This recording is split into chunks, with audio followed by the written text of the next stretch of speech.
मध्य प्रदेश के खरगोन में सूरत हाल में बेहतरी आ रही है। गुज़िश्ता 5 दिनों से मुसलसल कर्फ्यू में नरमी बरती जा रही है। कर्फ्यू में आज भी 2 घंटों की ढील दी गई है। 12 बजे से दोपहर 2 बजे तक कर्फ्यू में ढील दी गई है। कलेक्टर ने मुतासरीन से इमलाक को पहुंचे नुकसानात की तफसीलात की जानकारी फराहम करने की अपील की है।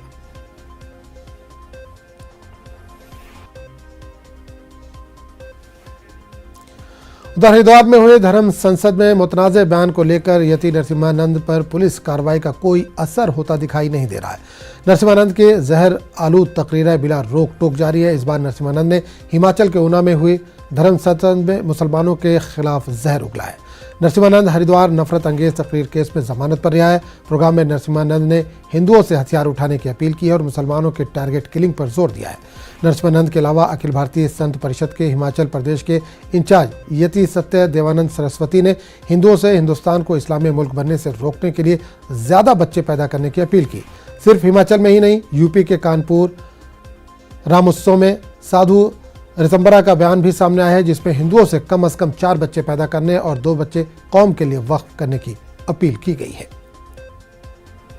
चाहे मोदी सरकार हो, चाहे कांग्रेस सरकार हो, चाहे कोई सरकार हो, कोई भी सरकार इसे नहीं रोक पा रही है, नहीं रोक सकती है, क्योंकि मुसलमान सरकारों को मानते ही नहीं है। वो सरकारों से केवल फायदा उठाते हैं। कि मेरा हिंदुओं के लिए केवल इतना संदेश है कि हिंदू अपने परिवारों को मजबूत करें। और परिवार जो है पैसों से मजबूत नहीं होते। परिवार मजबूत होते हैं जब उसमें बच्चे होते हैं, जब रिश्ते होते हैं, रिश्तों में प्यार होता है, और साथ ही साथ बच्चे ज़्यादा पैदा करें। हिंदू बच्चे पैदा करके अपने बच्चों को इस लायक बनाए कि हिंदुओं के बच्चे अपने घर की रक्षा करें, अपने परिवार की रक्षा करें, अपनी बहन बेटियों की रक्षा करें, साथ ही साथ देवभूमि की रक्षा करें, पूरे सनातन धर्म की रक्षा करें, मानवता की रक्षा करें। आज हमारे बच्चे इस लायक होते ही नहीं। एक बच्चा होता है, वो घर में घुसा रहता है, बाहर कुछ भी होता रहे। बच्चे इस तरह के बच्चे नहीं चाहिए हमें बच्चे चाहिए मजबूत। उनकी जनसंख्या, उनकी ताकत हर जगह इतनी बढ़ चुकी है कि हर जगह अब यही होना है। थोड़े दिनों बाद देखिए ना, अब 2029 में भारत का प्रधानमंत्री मुसलमान बनेगा। एक बार भारत का प्रधानमंत्री मुसलमान बना तो अगले केवल 20 सालों में 50% हिंदू धर्म परिवर्तन करने के लिए मजबूर होंगे।